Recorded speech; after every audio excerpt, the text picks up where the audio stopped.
And we're live and in living color. What's going on, everybody? Welcome to another Monday Night Raw review. This is the go home edition to going to Saturday night main event.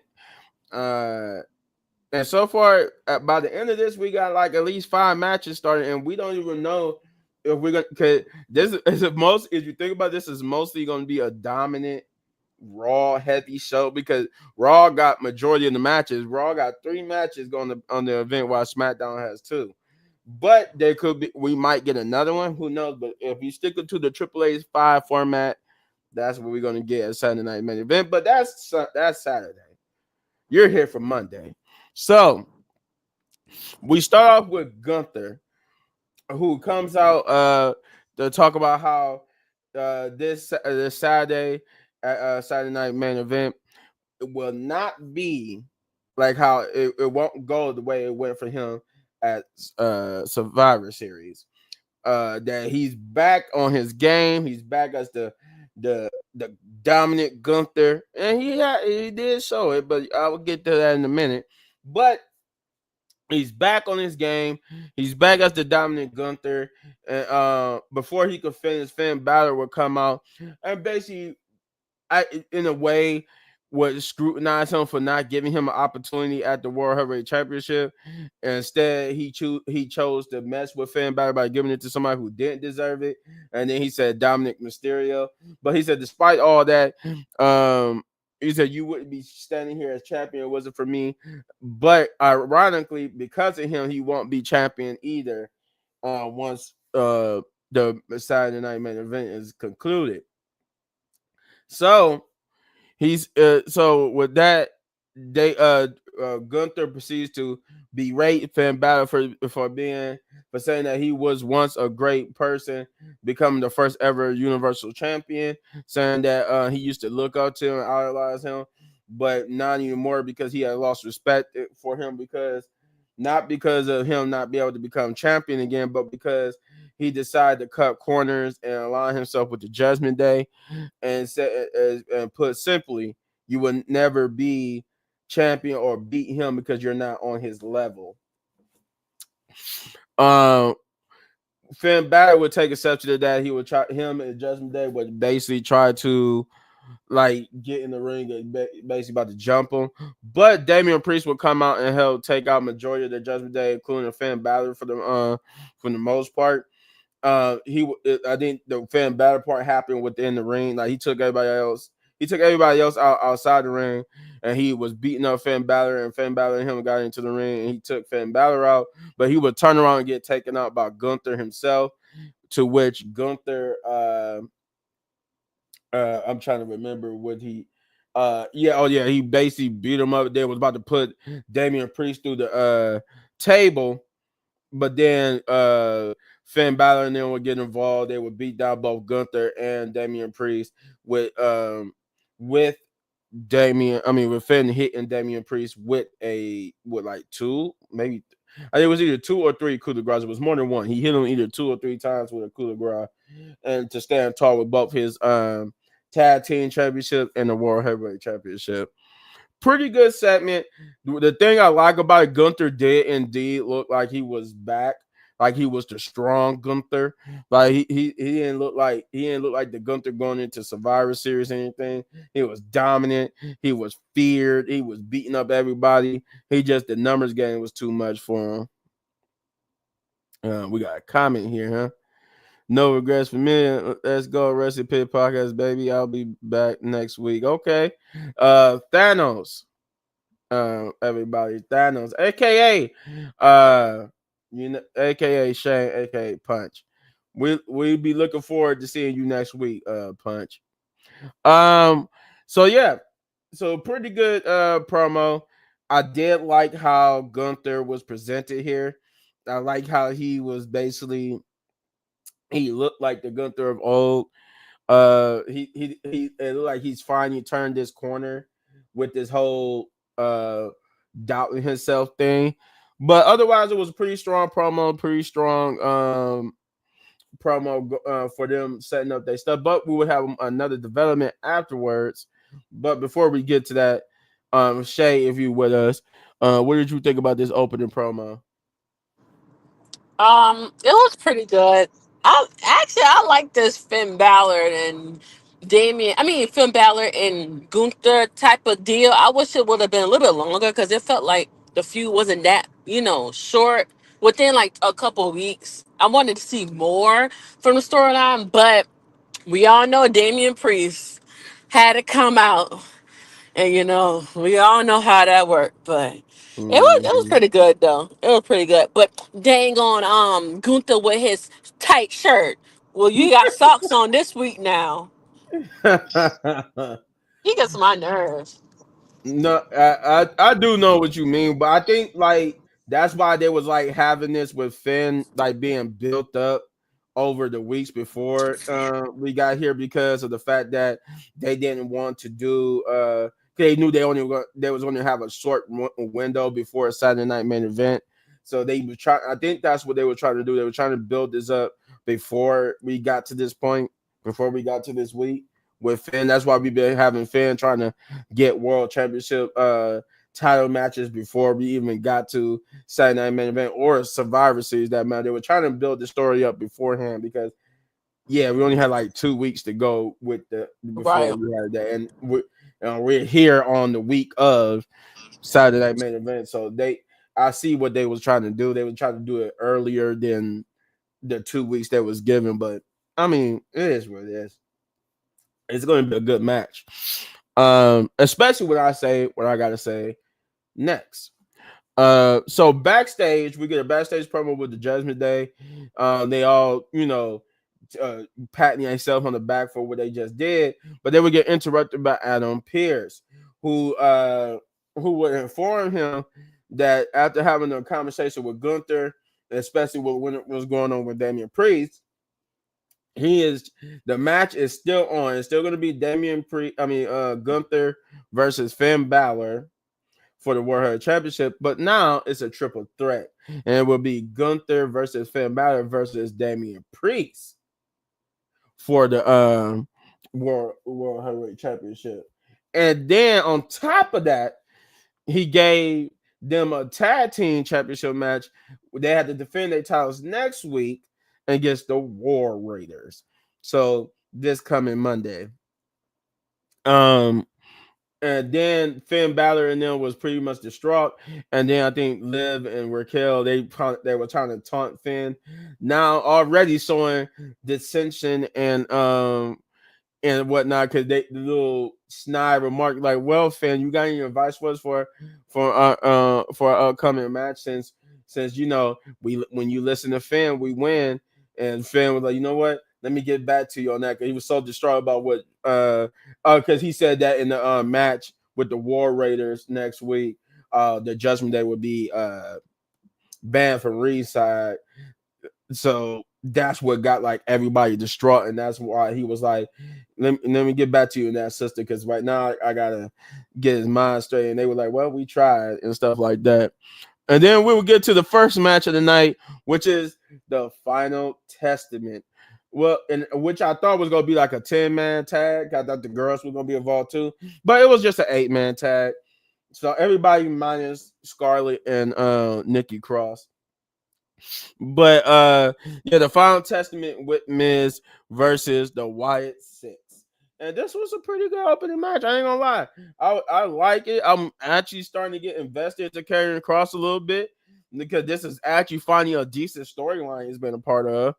Um and I get, it's a thing where I've been wanting Final Testament to win, and now that they are winning, it's like, well, I wanted them to win, but I didn't want them to win against them or like somebody good, but they needed wins to make them legit. But then now, and I guess like, well, Triple H, what I am giving you that they getting a win over somebody who's built as like a legit team. So I was just like, well, I guess I get what I want, but so it's like, can't really be mad about it because I'm like, well, I wanted them to win, but I wanted the Wyatt Six to win. Like, because now I don't know. It's confusing. I'm a confusing wrestling fan. The match was good though. I like the supernatural, but not supernatural element to the Wyatt Six. and that this is just a group. They if you look at it, this is just a group of people who are hurt and pain, and they are hurt by the passing of Bray Wyatt. So they come together. So it's no while Bray Wyatt had the supernatural part, this is just them paying homage to Bray Wyatt. So it's not like that's how they framing around. That's why they more grounded than Bray Wyatt was. But I do need now. I will say this, Triple H. Okay, now we got to start. We're starting tonight because I hear fans talking, and people are starting to see it too. It's starting to be like you giving up on the Wyatt Six, and we don't need that. We don't need you giving up on the Wyatt Six because they got massive potential. They just need this. I don't know, cause I don't think they need to be involved in championship matches, but they still need to be involved in feuds that's like championship feuds. They need to have that, and just got the potential to be in that. But the fact that we haven't seen them on a pay per view yet is kind of hurting. But nonetheless, good match. I did like the back and forth. I did like how the Miz didn't play too much scared or timid, but he did play the comic relief scared person in the match, but not too much. It was a good balance between him being brave and wanting to fight, and him being the comic relief scared timid character, while everybody else was just ready to go to war with the Wyatt Six. But the final testament with the help of Paul Ellering would get the victory when Bo would hit the or Uncle Howdy would hit the mandible claw on the Miz, who was cheating from the outside, only for Paul Ellering to come and throw some I guess some salt or mist, whatever it was, into dust, I should say, not mist but dust, into Uncle Holly's eyes. This will allow Karrion Kross to hit his finisher and pin Uncle Holly 1, 2, 3.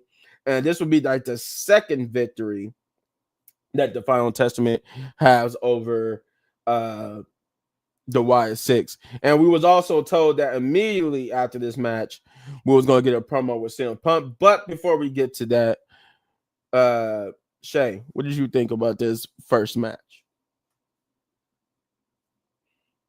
Shay is not with us. Okay.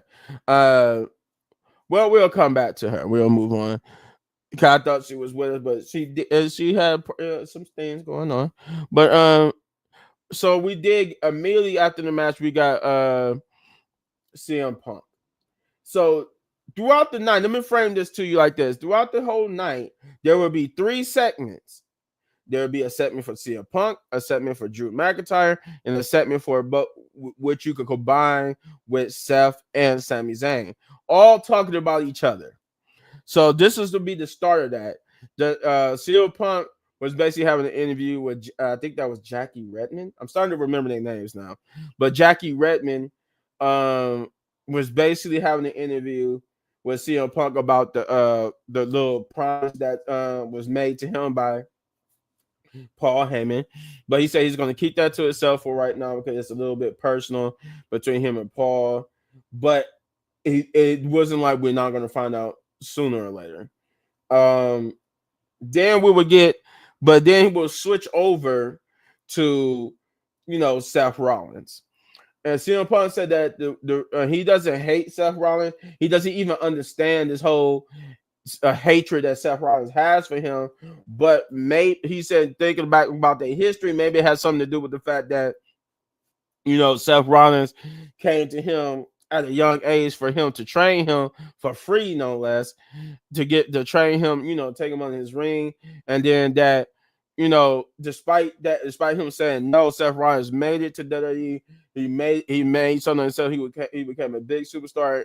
Especially after he left, he filled the void.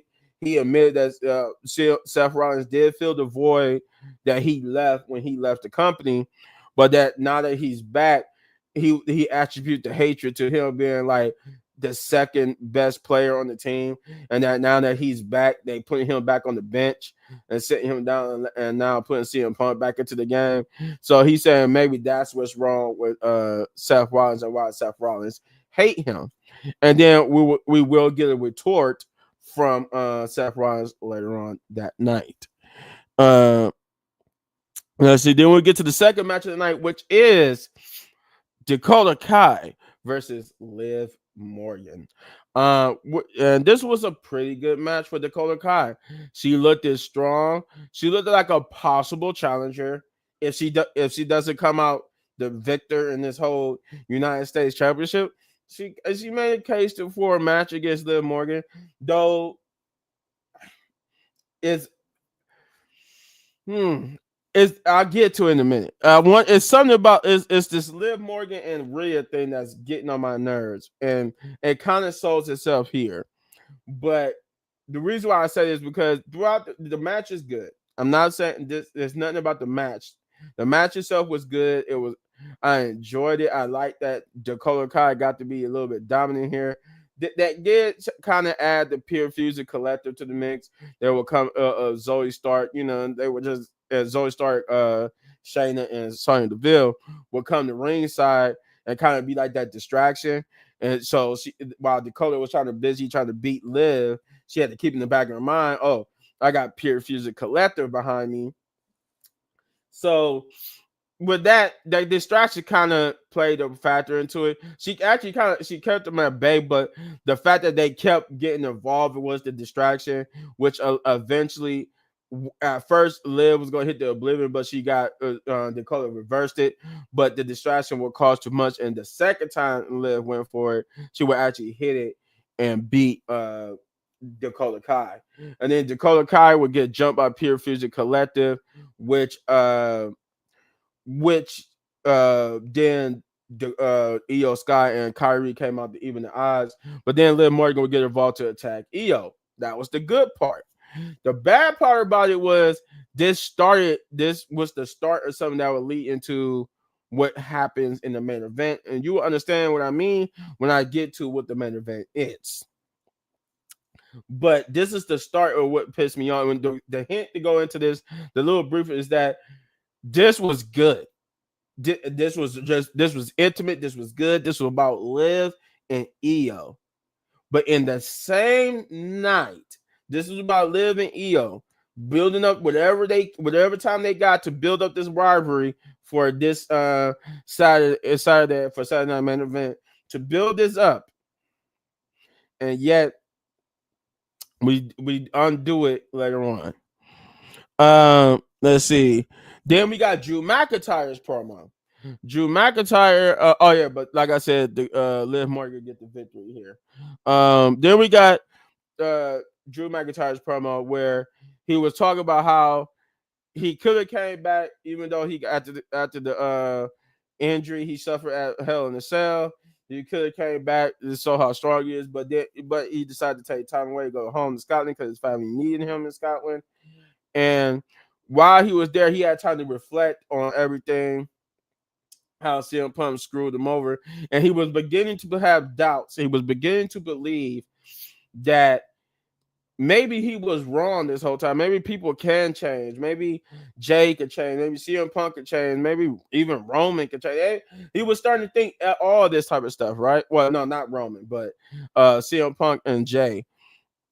I forgot but he does mention Roman, but that's when the butt comes in.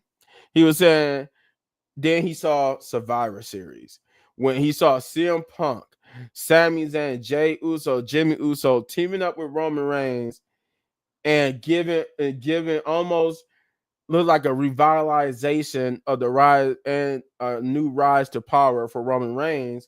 He said that when he saw that, he knew he had to come back.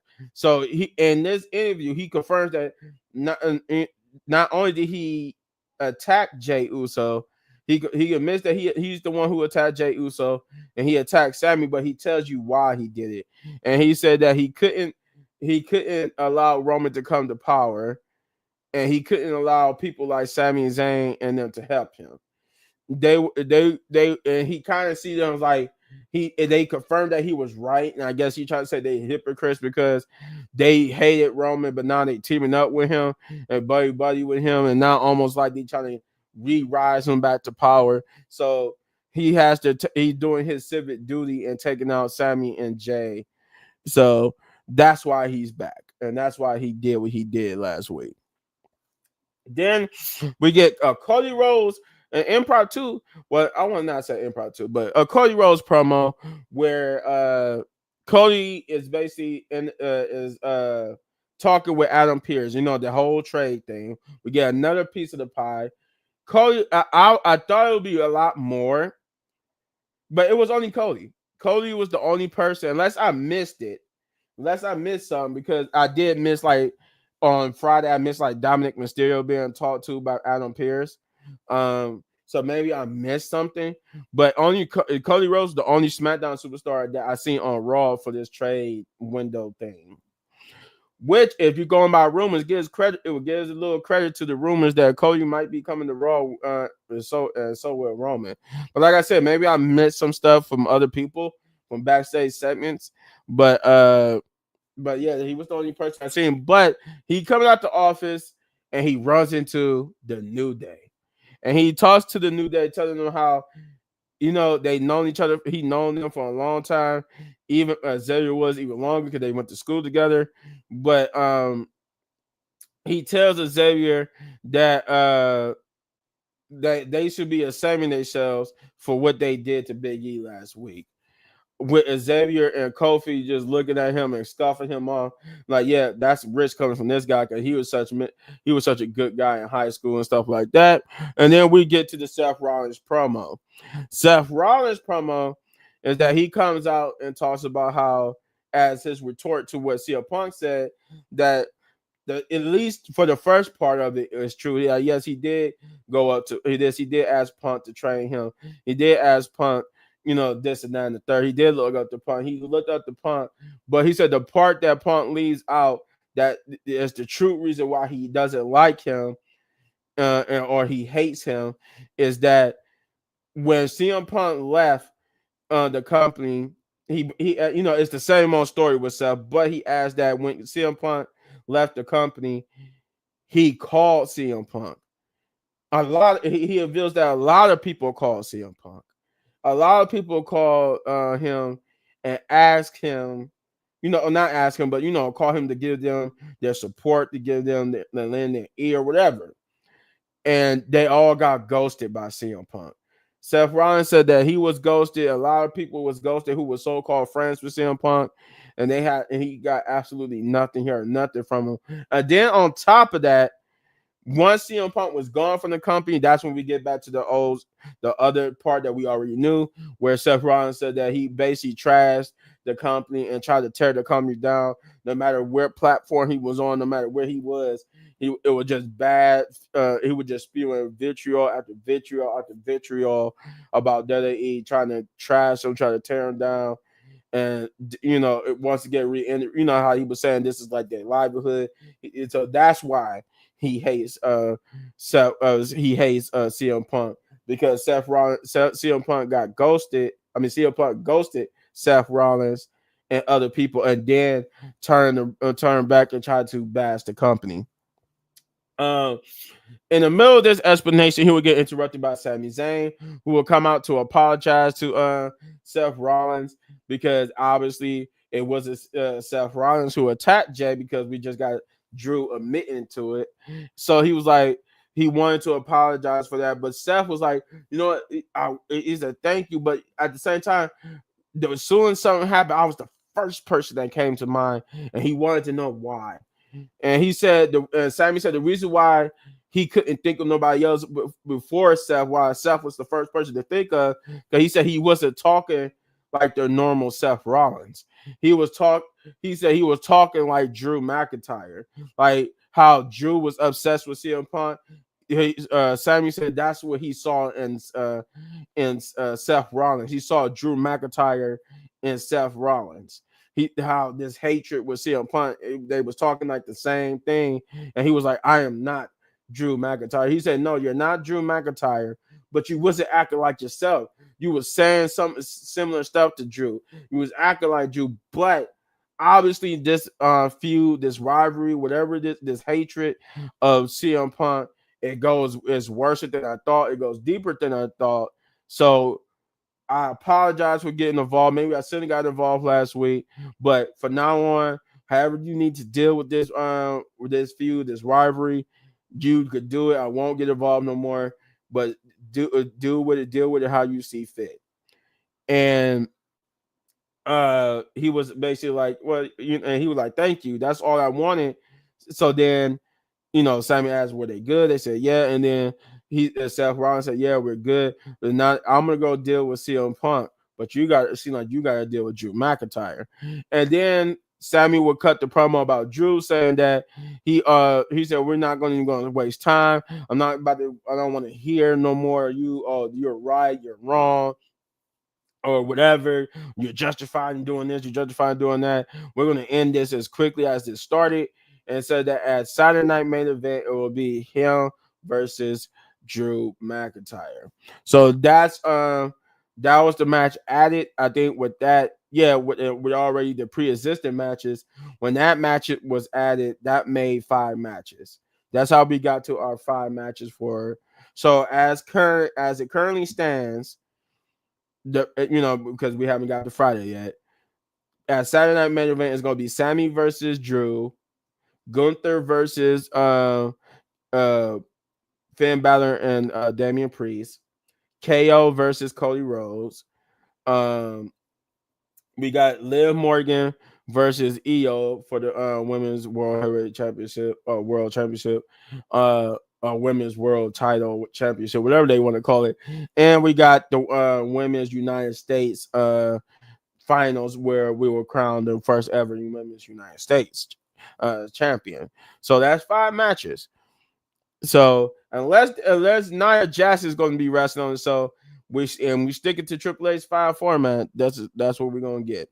Um, so once Sammy make that announcement, he leaves, but he get attacked at the top of the ramp by Drew McIntyre, with Drew beating him down. They have to be separated by the officials and Adam Pearce.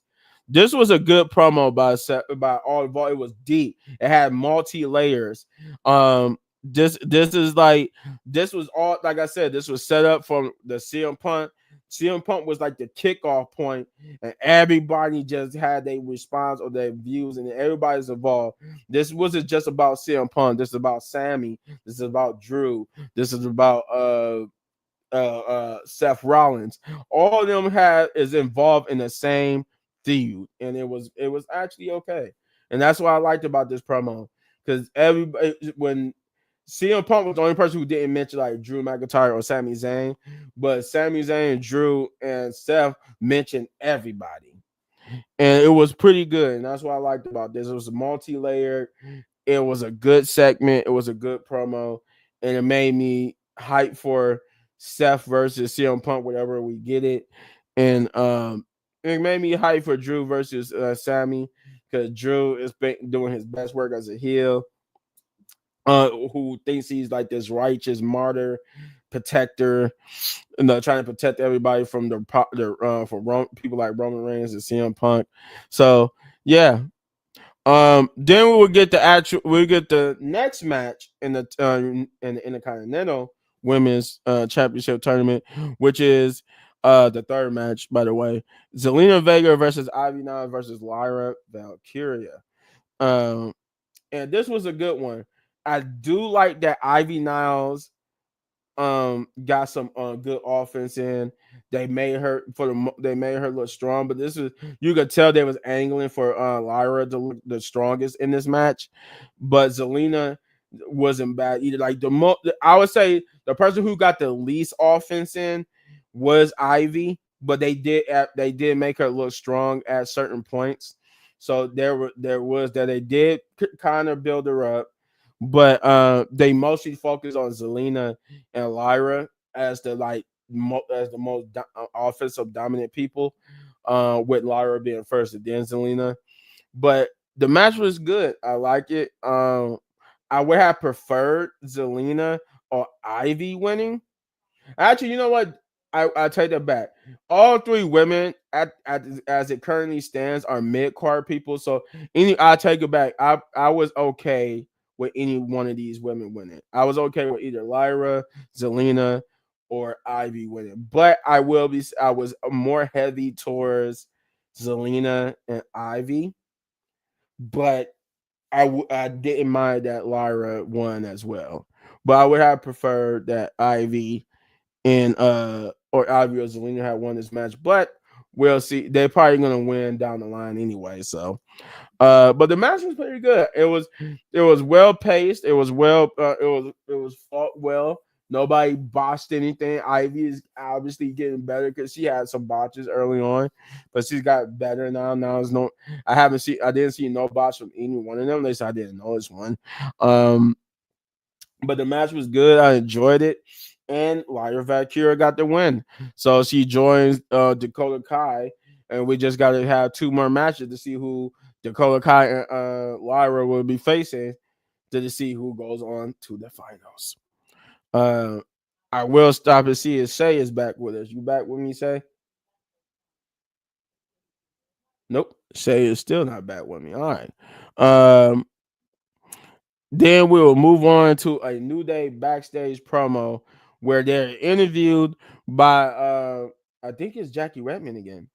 And it's, or in or my, no, I don't think no, it wasn't Jackie Redmond. But they was asked, she was at it was I forgot it was the other girl's name. I can't remember her name now. Uh but she would ask the New Day about basically why they did what they did, but they didn't like her question because they made them seem like they was wrong, and they was like, why would you ask that question like that? Why would you ask us that question? Like, everybody's been looking down on us and looking like we did something wrong. You know what? Obviously, you're not going to be unbiased in this interview. So we're gonna go talk. We're gonna go out there and talk to the people that we need to talk to, the audience, the fans. And then I like that Xavier Woods demand like the camera, and he was like, "Give me the camera." He's like, "No, yeah, I don't care if you're John Cena's little buddy, your friend. Give me the camera." And he took the camera for the cameraman, and they went. Basically, he had the camera, and Joe Tessitore was like, "He's got the camera. He's taking the camera with him." And this was to be a unique twist on the shot where it follows the person from the backstage to the front of the stage where they go out to the crowd. And this time they did it with not just following them, they followed the camera. They did like their own POV, like we try to show you from our point of view. So that was kind of cool. I like that. The camera Xavier with the camera following the New Day, and the thing is, New Day's music did not hit here, which means they definitely getting some new music. They're definitely getting some new music. Um, and it's another person on the show who got some new music, but that's in the next match coming up. But the New Day came out to some nuclear Dominic Mysterio heat, and I mean nuclear heat. I'm like, oh my god, I didn't think just one. I will give them this. It's working. That promo that I might not like how that promo went last week with the New Day, but it's working because they got Dominic Mysterio heat. I'm like, whoa, I can't believe that. And what I mean by Dominic Mysterio heat is that when they got in the ring and tried to explain themselves, the crowd would not let them talk. But in between them trying to talk, I did. You get Kofi saying like, "Y'all this mad? Like we gave you 10 years of positivity, and y'all this mad over one day." And then I think at one point you got Xavier saying we didn't even attack Big E. Oh yeah, and Xavier with the camera, he like once they got to the steps, they went all the way with the camera to the step, and then he put the camera on the steps, and then whatnot, and they got into the ring. And that's when they started trying to talk, but the crowd kept doing like the Dominic Mysterio thing, where they would just boo him out the building. So yeah, they kept talking. They said we tried. This is not. We didn't even attack. You act like we attacked Biggie. We didn't even attack Biggie. We could have attacked him. We could have hit him in the back with a chair. We could have did this, but we didn't. But you got why we didn't do nothing wrong. Why y'all mad at us? And pretty much that's all we would get out of them because the crowd wouldn't stop booing. So the New Day just left. It was effective and it worked. Now I like this promo. I'm not gonna lie, I do like this. Now I might be against them being together still as heels, but I'm not gonna lie, I do like this promo here because they are getting this nuclear Dominic Mysterio heat, and it was just like, wow. But I eventually do want to see what they got to say for themselves and for their actions and stuff. But this promo did work. It did. And then we got the main event, which is Rhea Ripley versus Raquel Rodriguez. Now, while the match in an anything goes match, while the match was good. I did not like the results. I did not like how this made me feel. Oh, okay. So let me get into it. So the match in itself is fine.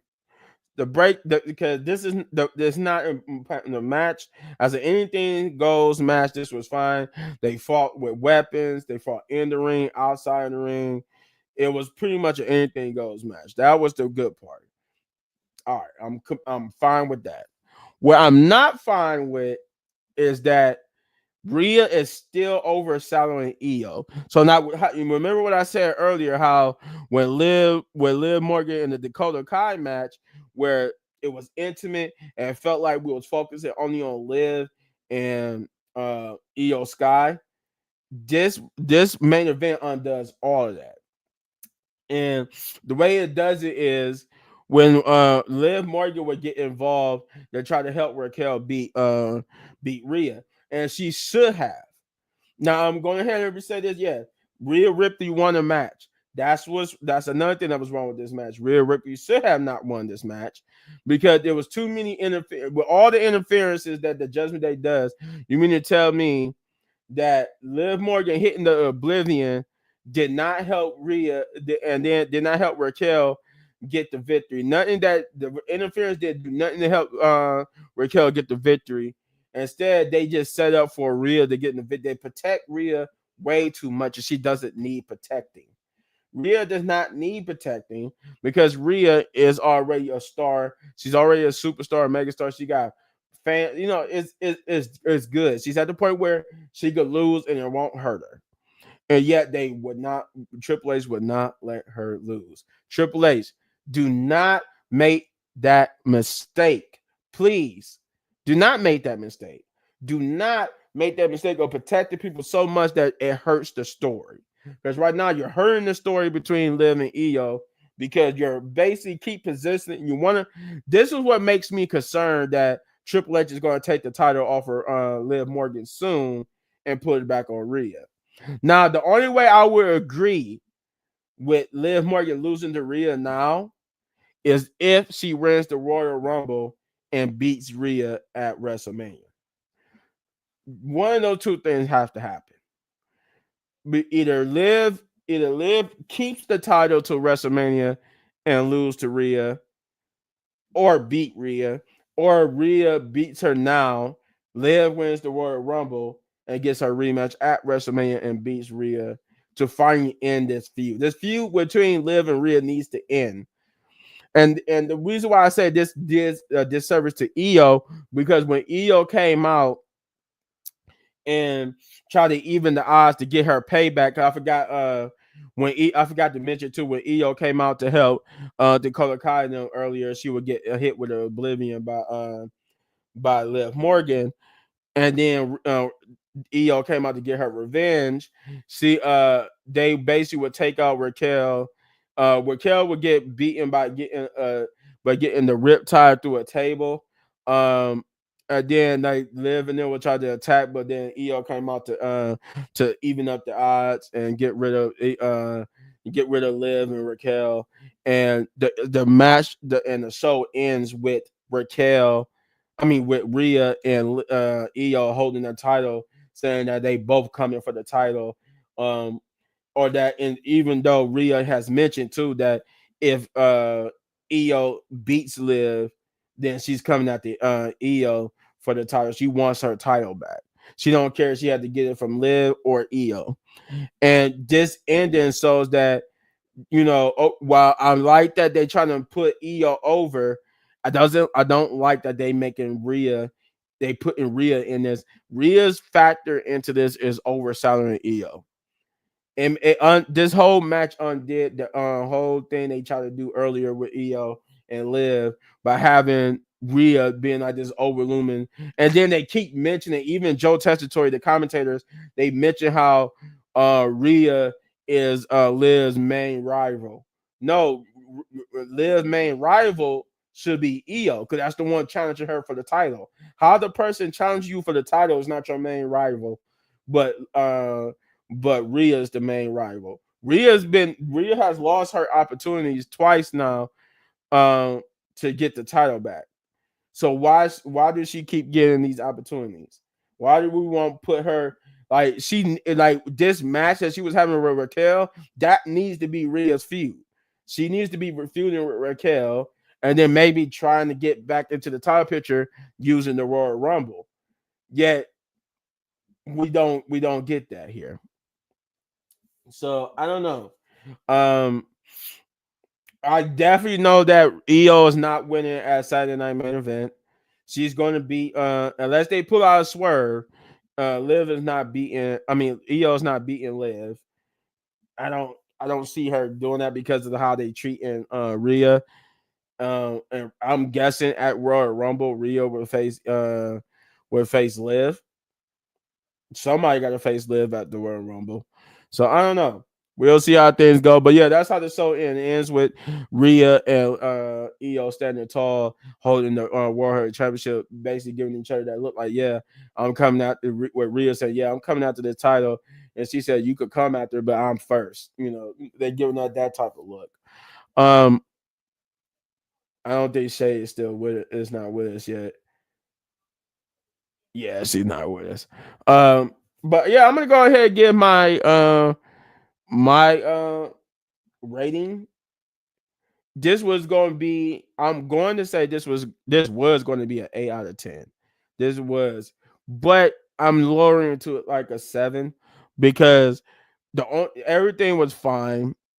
I'm not gonna judge them for the Wyatt 6 and the Final Testament match because that was I got what I wanted and so I can't be mad about it. Uh, Everything was fine. I just didn't like the fact that the only things I had a problem with was how they handled the Liv Morgan and EO situation and with that Dakota Kai and Liv match, and then how they further did it with the Rhea versus Raquel match, and how and I but on top but other than that, everything else was fine. I do love the Seth Rollins, the story they building between Seth and CM Punk, Drew and Sammy, and all of it intertwining. The New Day Nuclear Heat, I will admit I do like it. I like how this I'm actually a fan of what this story going. So, like I said, but because of those two things with Liv and EO and how they mishandling that situation with involving Rhea, I'm going to give this a 7 out of 10. Yeah, I'm going to give this a 7 out of 10. Um, but that's it. That's all of the show. Um, we lost. Though she's here, she is on here with us, but she wasn't able to participate. But shout out time. This is going to be a short one. We're going to shout out everybody who's on the channel. As you can see, we're going to start with Shay. Shay, or AKA her channel is Know the Rules. Get over there and hit that like, subscribe, share, hit that notification button, do all those great things for her. Let's get her to 500 or more subscribers. And if you enjoy wrestling and football videos, Shay is the person for you. So, like I said, go to her channel. As you can see on the screen, Know the Rules. Shout out to big man Khris, who brought us all together. Get over to his channel, Khris Wrestling and Views, if you already haven't, and hit that like, subscribe, share, hit that notification button because he's at a whopping 73,000 plus, and he's going strong. And we want him to get to 100,000 to be the first of us. Because as you can see, majority of us on this channel is small time YouTubers. Most of us on the channel is a small time YouTuber. Um, I would say me and Khris probably got the most subscribers with me having like almost 2,000. I'm close to 2,000. I think I'm like almost to 1,900. But Khris is like almost there to being where he's about to have the YouTube plaque. He's almost getting to where he could be doing this full time now. He's gonna be the first. He's going to be the first of us to get to being a full time YouTuber. I would put it that way. He'll be the first of us to do so. So, like I said, let's get him there. Get over to Khris Wrestling Views and get him up there to 100,000 subscribers so you can get that YouTube plaque. Again, that's Khris Wrestling Views, and if you already haven't, hit that like, subscribe, share, hit that notification button, do all those great things because yeah, we want to see him get that YouTube plaque because he's an inspiration to all of us small time YouTubers. Now back to the small time YouTubers. We're gonna all we just said was Punch was on the show earlier, where he was on the show. The comments, go there to Punch channel, which is no regret. Something is in my eye now, I cannot get it out. Get over there to Punch channel, aka Thanos, aka Shane.